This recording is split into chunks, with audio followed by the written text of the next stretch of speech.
तो TIR application आज हमें पढ़नी है। पिछली क्लास में भी हमने टोटल इंटरनल रिफ्लेक्शन पढ़ा था, जिसमें हमने मिराज के बारे में समझा था, उसका डायग्राम भी समझा था। आज हमें समझना है कि TIR का एप्लीकेशन प्रिज्म में कैसे है। तो ऐसे जो प्रिज्म जो होते हैं जो कि टोटल इंटरनल रिफ्लेक्शन करते हैं, उसको हम TIR या टोटली रिफ्लेक्टिंग प्रिज्म कहते हैं। ठीक है।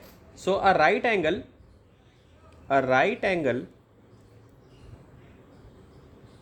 angled isosceles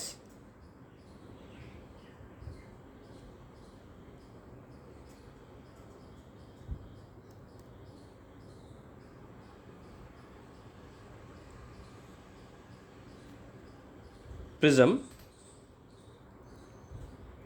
जो कि डेविएट करे, जैसे कि उसका जो कन्फिगरेशन होना चाहिए, यानी कि उसमें जो एंगल होने चाहिए 45, 90 डिग्री और 45 होने चाहिए। ऐसे प्रिज्म को हम कहते हैं is called total reflecting prism. ठीक है, टोटल या टोटली रिफ्लेक्टिंग प्रिज्म। ठीक है बच्चों, इसको लिख लीजिए, ये डेफिनेशन पूछ सकते हैं तुमसे। तो इसमें सबसे पहला वाला जो एप्लीकेशन है, सबसे फर्स्ट जो एप्लीकेशन है वो है to deviate a ray through 90 degree. Okay,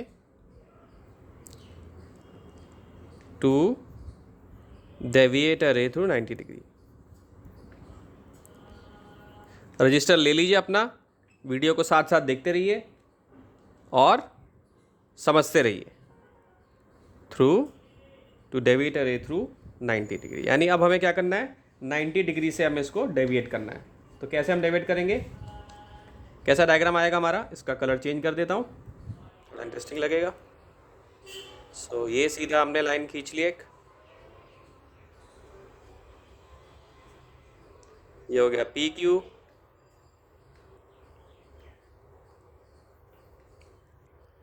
ये हो गया R। ठीक है, अब देखिए लाइट यहाँ से आएगी AB, ये AB है। ठीक है, ये डायग्राम आपको आएगा एग्जाम में, और ये लाइट आ रही है। To deviate a ray through 90 degree. ठीक है, सो इसमें क्या है कि लाइट इंसिडेंट है normally on one of the face containing right angles. ठीक है, ये 90 एंगल यहाँ पर बन रहा है, देखो। ठीक है, तो देखो 90, 45 और 45 है, तो ये इस तरीके से बेंड करेगा लाइट को, लाइक दिस। ठीक है, और इस तरीके से बेंड करेगा लाइट को यूं। ठीक है, और यहाँ पर क्या हो जाएगा,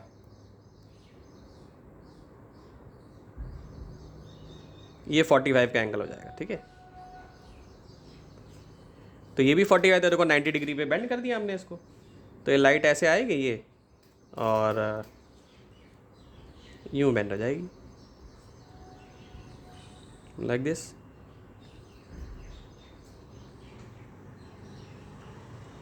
understood.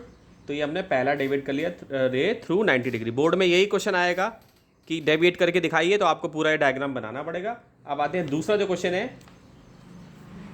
To invert an image with deviation of rays through 180 degree, यानी 180 डिग्री पे कैसे हम डेविएट करेंगे उसे। ठीक है, ये हम देखते हैं। तो ये सेकंड एप्लीकेशन है, इन्वर्ट कर रहे हैं हम इमेज को with the deviation of rays through 180 degree. To invert an image with deviation of rays through 180 degree, और यहाँ पर हमने क्या किया था, 90 डिग्री पे किया था। ठीक है, अब ध्यान से देखिए कि ये वाली जो स्टार्टिंग चीज़ है, ये ऐसे थी, स्टार्टिंग चीज़ बिल्कुल ऐसे थी ना, स्टार्टिंग का जो AB था ऐसे था कि नहीं। और यहाँ पर हमने क्या बना लिया था, सारा कुछ बेंड होकर A डैश B डैश के फॉर्म में। तो यहाँ पे देखो फाइनली जो थी AB का जो पोजीशन था वो क्या बन गया, A डैश B डैश बन गया। इन दोनों को अगर क्लब कर दूंगा तो क्या हो जाएगा, ये 90 डिग्री हो जाएगा। इसीलिए इसको कह रहे हैं to deviate a ray through 90 degree. Understood. अब यहाँ पर 180 कैसे हो जाएगा, सेम यही अंदाज लगाइए यहाँ पे। तो ये AB है। ठीक है, 180 के लिए क्या चाहिए भाई, ऐसे लाइन चाहिए हमें, ये 180 डिग्री का एंगल हो गया हमारा। ठीक है, तो तो ये ए बी हो गया। अब देखो यहाँ पे कैसे बेंड हो गया, ये ए, ये बी, ये क्या हो गया तुम्हारा, ये बी डैश हो गया, ये ए डैश हो गया। देखो तो दोनों में एंगल कितना बन गया, 180 बन गया ना। तो इससे ये साबित हो गया कि यानी हमने 180 डिग्री पे इसको डेविएट करा दिया। ठीक है, इसको लिख लो। तो इस केस में हमें क्या करना है बच्चों, इन्वर्ट करना है इमेज को विदाउट डेविएशन ऑफ रेस, हमें इरेक्टिंग प्रिज्म, इसको इरेक्टिंग प्रिज्म हम कहते हैं। तो अब देखो यहाँ पे कि जो रे थी ये ए बी हो गई, ठीक, और बिल्कुल सेम हमने यहाँ पर बना दिया इसको। केवल हमने क्या किया इसका कि हमने इसका जो पोजीशन है, यानी कि ये जो ऊपर की तरफ था, अपवर्ड था, जो वाई एक्सिस में था, उसको हमने एक्स एक्सिस में कर दिया। तो देखो अब तीनों में हमने क्या करा है कि पोजीशन को चेंज किया है। यहाँ पर देखो हमने कैसे रखा था, पहले 90 का एंगल यहाँ बन रहा था, ठीक है, अब की बार 90 का एंगल यहाँ बन रहा है, यहाँ 90 का एंगल बन रहा है, अब की बार यहाँ पे 90 का एंगल यहाँ पे बन रहा है। ठीक है, तो ये तीनों जो है सीबीएसई बोर्ड में पूछे जाते हैं क्वेश्चन, जो है तीनों ये क्वेश्चन जो है सीबीएसई बोर्ड में आते हैं ड्रॉ करने के लिए। तो ये आपको अच्छे से ड्रॉ करना आना चाहिए। ठीक है, इसको बना लो फटाफट कॉपी पे। तो अभी जो टॉपिक मैंने कराया है उससे रिलेटेड ही ये क्वेश्चन है। ठीक है, इसमें तुम्हें क्या बताना है, नेसेसरी कंडीशन बतानी है। पहले बता चुका हूँ टीआईआर के लिए क्या नेसेसरी कंडीशन होनी चाहिए। ठीक, उसके बाद क्या करना है हमें, अभी भी जो ऊपर मैंने टॉपिक पढ़ा है कि रे डायग्राम बनाना है to show how specially design prism make use of total internal reflection to obtain inverted image of the object by deviating rays through 90 degree and through 180 degree. तो अभी इसको रोक कर देखो कि कौन सा इसमें आंसर होना चाहिए, जो मैंने अभी भी ऊपर पढ़ाया। फटाफट सोचो क्या आंसर होगा, इसका बेस्ट आंसर क्या होगा। तो अब आप बच्चों ने इसको सोचा होगा कि इसका क्या बेस्ट आंसर होना चाहिए। देखो ये जो चीज़ है ना, नेसेसरी कंडीशन जो है, ये 5 बार सीबीएसई में आया हुआ है। ये केवल 2011 में भी नहीं आया, ये 5 बार पूछा हुआ है। ये डेफिनेशन लिखने के लिए आती है। ठीक, टीआईआर की डेफिनेशन एक तो आती है और नेसेसरी कंडीशन। तो नेसेसरी कंडीशन क्या है भाई कि डेंसर से रेयर मीडियम में जाना चाहिए और एंगल ऑफ इंसिडेंस क्या होना चाहिए, क्रिटिकल एंगल से हमेशा बड़ा होना चाहिए, तभी टोटल इंटरनल रिफ्लेक्शन होगा। इंटरनल रिफ्लेक्शन अलग चीज़ है, टोटल इंटरनल रिफ्लेक्शन अलग चीज़ है। ठीक है, तो ये पहले पार्ट का आंसर हो गया, पहले पढ़ा चुका हूँ मैं। ठीक है, वीडियो को दोबारा देख के उसमें से जो टॉपिक मैंने पढ़ा है उससे कर लोगे। फिर आते हैं इसमें ये वाला जो चीज़ है कि इसमें हमें बच्चों 90 डिग्री पे डेविएट कराना है। तो 90 डिग्री पे डेविएट कहाँ पे करा है हमने, इस चीज़ को हमने कहाँ डेविएट कराया 90 डिग्री पे, ये 90 डिग्री पे हमने इसको डेविएट कराया है। ठीक है, अगर आप ध्यान से देखो तो ये हमने 90 डिग्री पे डेविएट कराया है। तो यानी कि आपको ये वाला डायग्राम ड्रॉ करना है उसमें। ठीक है, ऐसे ही बोला है इसमें। सेकंड वाला क्या बोला है, 180 डिग्री पे बोला है, तो 180 डिग्री में आपको ये वाला आंसर देना है और 180 डिग्री में आप इस तरीके से इसको डायग्राम को बना लोगे। क्लियर है, ये वाला पूछा नहीं है। तो मान लो कि अगर नया क्वेश्चन आया 10 साल के पेपर में, अगर ये क्वेश्चन नहीं आया है तो हो सकता है कि इस साल जो है ये पूछ ले। ठीक है, तो उस केस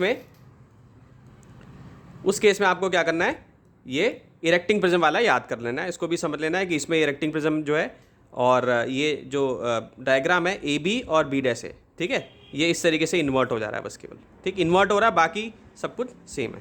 ठीक है, चलो पहले क्वेश्चन समझ लेते हैं। बेटा, A fish in a water tank sees the outside world as if it is at the vertex of a cone। तो ये बना लेते हैं। क्वेश्चन 1 का हम सोल्यूशन निकालेंगे। बहुत ही बढ़िया क्वेश्चन है और इसी टॉपिक से रिलेटेड है जो हम अभी पढ़ रहे हैं। टोटल इंटरनल रिफ्लेक्शन से ही रिलेटेड है, क्रिटिकल एंगल से रिलेटेड है, टीआईआर से रिलेटेड है। ठीक, तो कह रहा है is at the vertex of a cone such that the circular base of the cone coincide with the surface of water. यानी कि एक कोन बनाना है हमें बच्चों, ये हमारा कोन हो जाएगा। ऐसे कोन होता है ना भाई, कोन, ये कोन होता है, इस तरीके से होता है कि नहीं। ठीक, ये कोन बना दिया। सो कह रहा है a fish in a water tank sees the outside world as if it is at the vertex of a cone. ठीक है, such that the circular base of the cone coincide with the surface of water. यानी कि इसका जो surface है ये water के साथ कोइंसाइड कर रहा है। ये पानी है ना, पानी का सरफेस जो ऊपर वाला टॉप वाला सरफेस है इस पे इस तरीके से कोइंसाइड कर रहा है। तो भाई ज्योमेट्री का यूज़ करके हम यहाँ पे क्या कर सकते हैं, एक ऐसे लाइन खींच लेंगे यहाँ से। ठीक है बच्चों, एक ऐसे लाइन खींच लेंगे यूँ, और एक हम लाइन यहाँ पे खींच लेंगे, पैरेलल लाइन बना लेंगे ऐसे। ठीक है, तो अब सबको पता है कि जो एंगल यहाँ पे होगा, इसको थोड़ा और फाइन कर लेता हूँ भाई, जो एंगल यहाँ पर होगा वही एंगल यहाँ पर भी होगा ना। क्यों ऐसा होगा, क्योंकि अगर मैं इसको ऐसे एक्सटेंड कर दूं और इसको एक्सटेंड कर दूं तो ये दोनों पैरेलल लाइन बन जाएंगी। यानी ये वाली थ्योरम लग जाएगी इसमें। दो पैरेलल लाइन अगर हो तो ये वाला एंगल जो होता है, ये वाला जो एंगल होता है वो इस वाले एंगल के इक्वल होता है, ठीक है, और ये वाला जो एंगल है वो इस वाले एंगल के इक्वल होता है। तो यहाँ पे क्या हो गया, अल्टरनेट इंटीरियर एंगल्स हो गए। तो आई सी लिख दिया मैंने। आई सी क्या होता है, आई सी क्या होता है बच्चों, पहले बताया, क्रिटिकल एंगल, ठीक। तो ये एक सर्कल बन रहा है, कोन बन रहा है, तो ऑब्वियसली ये रेडियस है सर्कल का। समझ में आ रहा है कि नहीं आ रहा, ये रेडियस हो गया। ये तुम्हारा क्या हो गया, यहाँ से यहाँ तक ये हाइट हो गई, ओके। तो ये हमने इस डायग्राम को बना लिया जो हमें इंफॉर्मेशन दी है, ठीक है। फिश है वाटर टैंक में, और ये मान लो ये मछली जो है, ये यहाँ पे है मछली,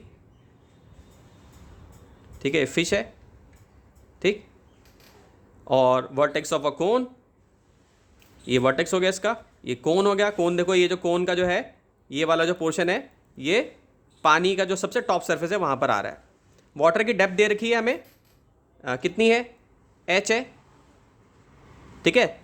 और क्रिटिकल एंगल कितना है वाटर इंटरफेस का, IC हमें दिया हुआ है, ठीक है। तो रे डायग्राम बनाना था, ये रे डायग्राम हमने बना लिया, ठीक है। रे को ऐसा दिखा लो यूँ, ये रे डायग्राम हमने बना लिया। एक रे ऐसे जाएगी, ये रे ऐसे जा चली जाएगी, ठीक है। ये रे डायग्राम हो गया हमारा, ऐसे ही लाइट जाएगी, ठीक। ये रे चली गई ऐसे। तो हमें क्या बताना है कि एक रिलेशनशिप क्रिएट करना है between the radius of the cone and height, यानी कि ये जो रेडियस है ये r और ये हाइट में हमें एक रिलेशन क्रिएट करना है। तो अब सब बच्चों को ट्रिग्नोमेट्री आती है, 10th क्लास में भी पढ़ के आए हो। तो tan थीटा क्या होता है बच्चों, परपेंडिकुलर अपॉन बेस होता है ना, होता है कि नहीं। tan थीटा क्या होता है, परपेंडिकुलर अपॉन बेस होता है कि नहीं। तो अगर ये थीटा लिया है मैंने, ये अगर थीटा लूँ,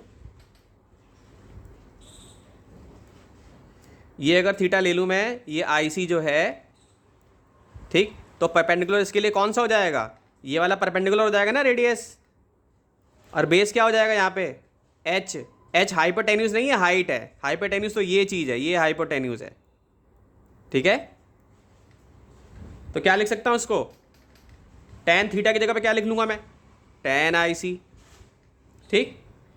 थीटा की जगह पे क्या लिख लूँगा, tan IC, ओके। और परपेंडिकुलर अपॉन बेस में क्या लिख लूंगा मैं, r, और अपॉन में h लिख सकता हूं। लिख सकता हूं कि नहीं बच्चों, आर लिख सकता हूं ना, tan IC को r अपॉन h लिख लिया मैंने। हेलो,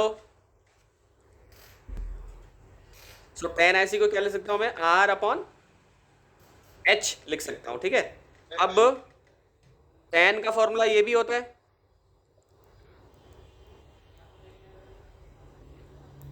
होता है ना। तो मैं इसको ऐसे भी लिख सकता हूं। क्या आवाज नहीं आ रही, हेलो, आवाज नहीं आ रही, हेलो सर, आवाज कट कट के आ रही है, हेलो।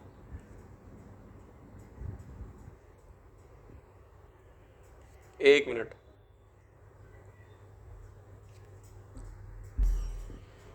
तो मैंने कुछ नहीं किया है, tan थीटा को sin theta upon cos theta लिख लिया है, sin IC upon cos IC लिख लिया। अब sin I को मैं क्या लिख सकता हूँ, 1 अपॉन म्यू लिख सकता हूँ ना।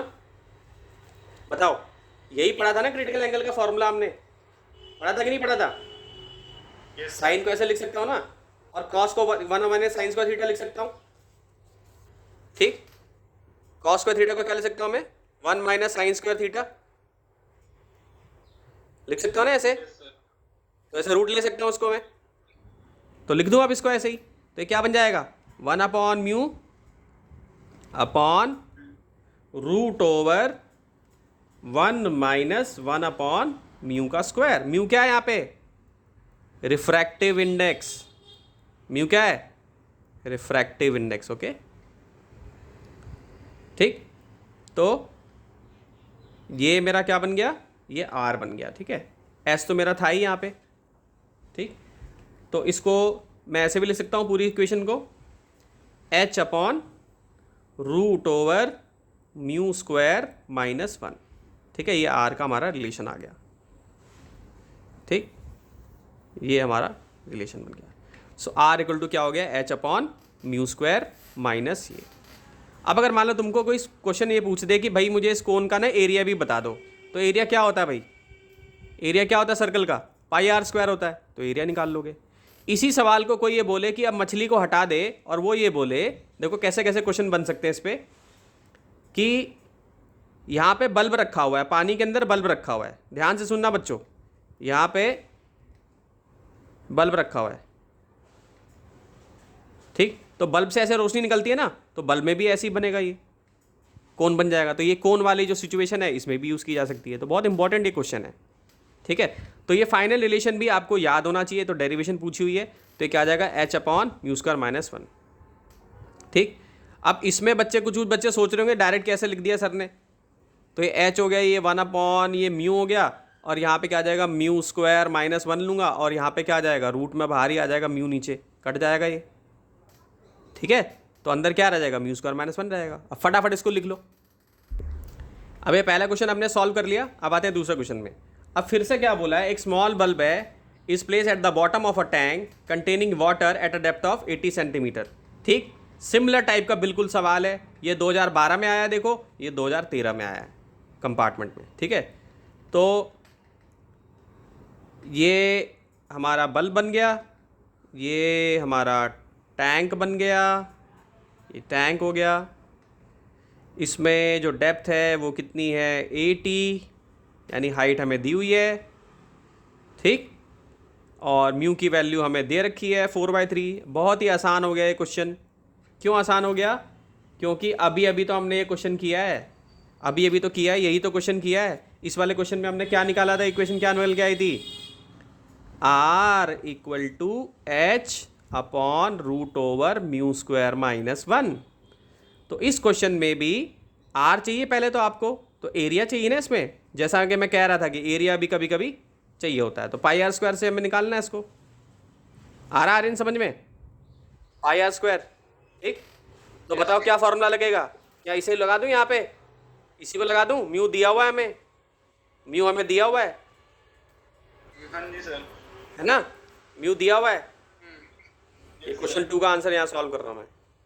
तो फटाफट कॉपी पे सॉल्व करो, देखो क्या आ रहा है आंसर, अब बताओ फटाफट सब बच्चे। तो इसमें वैल्यू डाल देंगे हम। सो वैल्यू जो होगी 22/7 पाई की वैल्यू, आर की जगह पे क्या आ जाएगा, 80 सेंटीमीटर को हम मीटर में कर लेंगे तो 0.80 मीटर हो जाएगा। तो यहाँ पे हो जाएगा 0.80 का स्क्वायर अपॉन में root over mu square minus 1, ठीक है। So root over mu square minus 1, यह आ जाएगा 1.33 का स्क्वायर माइनस 1, ठीक है। सो पाई और हो गया, ये तुम्हारा क्या हो गया, आर स्क्वायर हो गया। अब आर स्क्वायर होगा तो ये रूट हट जाएगा, इसका तो स्क्वायर रहेगा, ये तो अंदर वैसे आ जाएगा जो है, क्योंकि पाई आर स्क्वायर हो रहा है ना, तो यानी कि ये बस बचेगा केवल हमारा। इसको बच्चों सॉल्व कर लोगे तो आ जाएगा आंसर, कितना आएगा लगभग, इसका आंसर आना चाहिए तुम्हारा 2.6 मीटर का स्क्वायर, ये सबका आंसर आ जाएगा, ठीक है। समझ में आ गया सबको। तो ये क्वेश्चन भी बहुत अच्छा क्वेश्चन है। इस डायग्राम को देखकर हमें ये बताना है कि जो लिक्विड है, इसका रिफ्रैक्टिव इंडेक्स म्यू कितना है, ठीक। तो कैसे निकालेंगे, हमें क्या क्या दिया हुआ है, ये 30 सेंटीमीटर ये दिया हुआ है, ये हमारा 30 सेंटीमीटर है। ये भी बोर्ड में आया हुआ क्वेश्चन है, बहुत बढ़िया क्वेश्चन है ये भी। ये 30 सेंटीमीटर यहाँ पे दिया हुआ है, यहाँ पे 40 सेंटीमीटर दिया हुआ है, ठीक। तो एक यहाँ पे इंटरेस्टिंग चीज़ ये है कि ये यहाँ पे भी IC हमें पता चल जाएगा, और हमें साइन IC का फॉर्मूला पता है। साइन IC का फॉर्मूला क्या होता है बच्चों, तो mu equal to 1 upon sine IC लिख सकते हैं। एक तो म्यू का फॉर्मूला ये होता है speed of light in air upon speed of light in medium, ये होता है ना, ये तो 10th क्लास से पढ़ते आ रहे हो आप लोग। Speed of light, sorry liquid लिख दिया, speed of light in air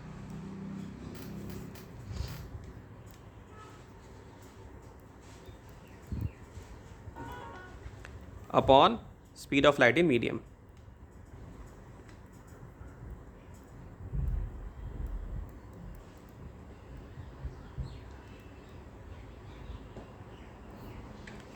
ये म्यू हो गया तुम्हारा, ठीक है।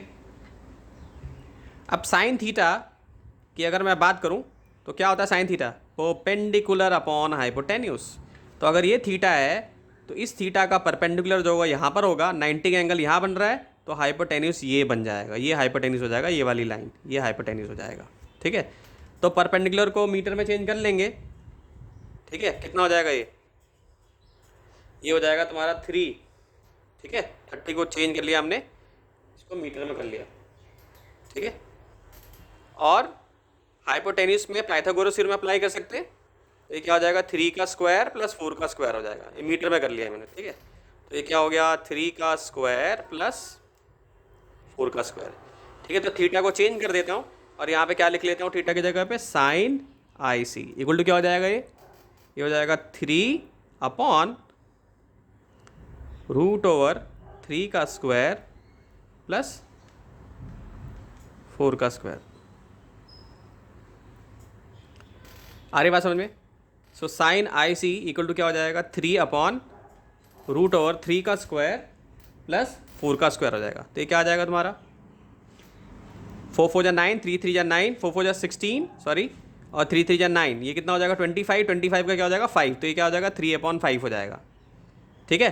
अब देखो म्यू की जगह पे क्या लिख लूँ, यहाँ पे साइन आई सी लिख लूँ, और यहाँ पे क्या हो जाएगा एयर का सबको पता है 3 × 10⁸ मीटर पर सेकेंड होता है, यहाँ मीडियम में निकाल लूँगा।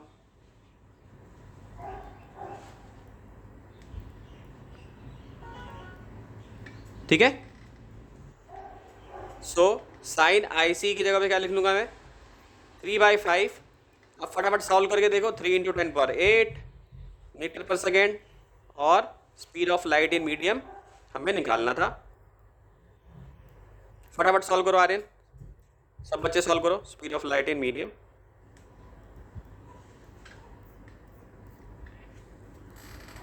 तो ये आंसर आ जाएगा 3/5